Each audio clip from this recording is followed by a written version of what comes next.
This is Teaching to the Test Pattern. Hey, buddy. This is Teaching to the Test Pattern, and this is part 3 of my conversation with Josh Jensen.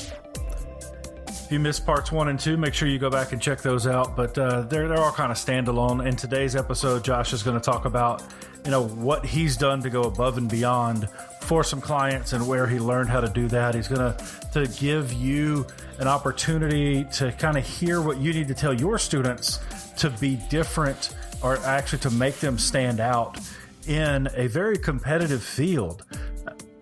Audio production is not something that there's thousands and thousands of people doing it. And Josh is one of the few who has lasted a very, very long time and worked for a ton of different brands to make this happen. So he talks about weaving himself into the DNA of a company, and as well as how he's working now as a freelancer in Nashville when he works for a company that's based in Miami. So it's a great episode. Thank you so much for tuning in. Before we get started, again, I want to thank my sponsor, schoolvideonews.com. January's issue is out right now. Check out my Sophomore Slump. It's, I think, my best article I've ever written. It's talking about the 2020 vision and how cliche that is, but talks about things that I expect to see in the classroom, some things that I'm doing in my classroom, and hopefully you can apply them to your classroom. So that's available right now at schoolvideonews.com. So without any further ado, here is part 3 of my conversation with audio slayer, stupid, crazy, rad video audio guy, Josh Jensen. Hope you enjoy. Teaching to the Test Pattern. So, you've been around the block a time or two. Have been, hired, fired, relieved of duties. What do you tell somebody who's interested in this career? For me, I'm thinking, what do I tell a student who's like, I want to be the guy that makes the zzz on the radio? What do I tell them? What do I tell them about the career?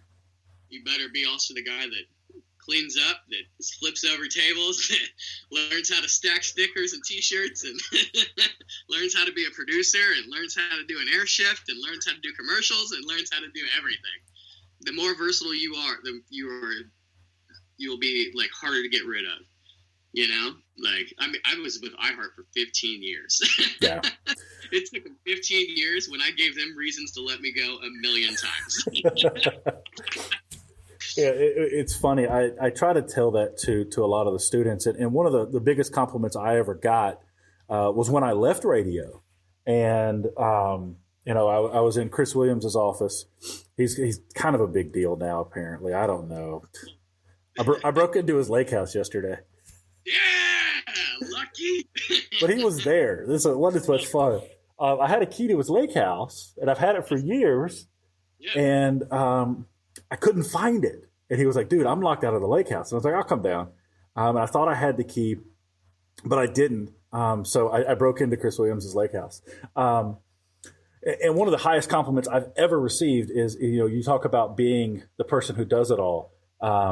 He told me that me leaving was a big blow because I was a part of the DNA. Talk about being on a team. Now it's got to be different for you working at home, but you're still on a network team, for lack of a better word. Yeah, for sure. So also when I left Atlanta, that was also a big blow. Like you were talking about probably some of the worst times. That was the hardest decision I've ever made in my life. I get Chris that. Williams, you, everybody in that whole DNA that's so hard to let go. He's like, don't leave. We'll figure it out. I was like, damn it. Yeah. Yeah. Like being part of it's weird here because I don't really have a team. Like I have Skype who I talk with my team members in Miami with. And then I have like a couple emails I share, but what was the question? Just talk about the team. Talk about, because you have to work. You don't work with them in an office and face to face, but you've got guys that are sending you copy that if it's not good, it's still your voice. So how do you work as a team like that? Oh, so they send me copy that I'll read the copy, and then I'll take what got my attention in the copy, and I'll throw my own flair on the end. So I'll send them. They'll send me 30 seconds of something. I'll send them back 2 minutes of something else. Like, I'll get them their original copy, and then just go bonkers on the rest of it. Gotcha. And see, that's something that I think that as a media professional you have to do, because they're working in a situation that they probably don't have your brain. Matter of fact, I know they don't, because I've seen what your brain has done. But they, so I think that's something that's missing a lot of times. Well, I'm paid for 30 seconds. I'm going to cut 30 seconds. I'll never forget when I first got into radio. I'm not going to mention the name, big name, was cutting copy. And it was like $1,000 a page or something. Now, this is in the early 2000s. And they were like, it better be right because he does not recut. And I was like, well, okay. Because, yeah. And so I think that that's cool that you do that. And I think that that's something that a lot of people miss in what we do. Is that you do have to go above and beyond.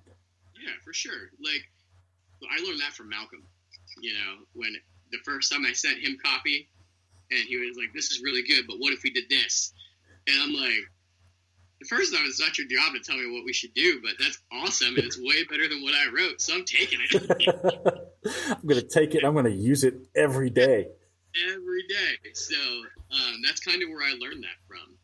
And it's given a little more legs to stand on, I guess, So one last big question.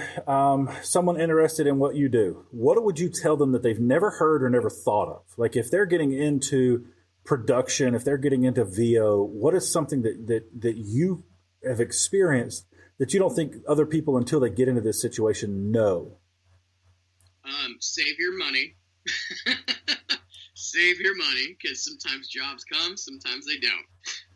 The next is forget the rules, man.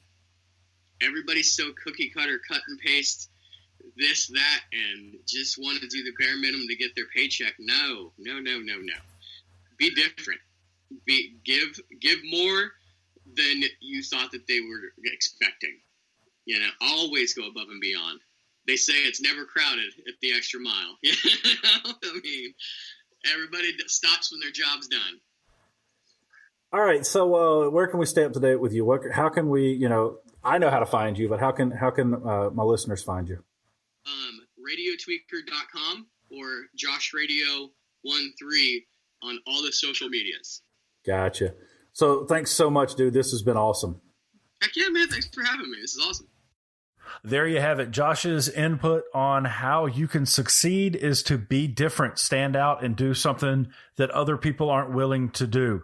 Make sure you go and check out Josh's work, and he's got a good blog at Radio Tweaker, TWEAKER, radiotweaker.com, and also look for him on social media.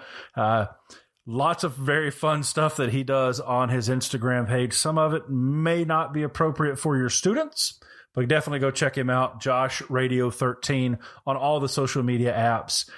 Thank you so much for listening to this episode. I appreciate it more than you'll ever know. I hope that you got something from this, and I hope that Josh imparted some wisdom that you can maybe give to your students who may be considering a career in audio production. So thank you again for watching, and as always, let's go make some awesome. Teaching to the test pattern.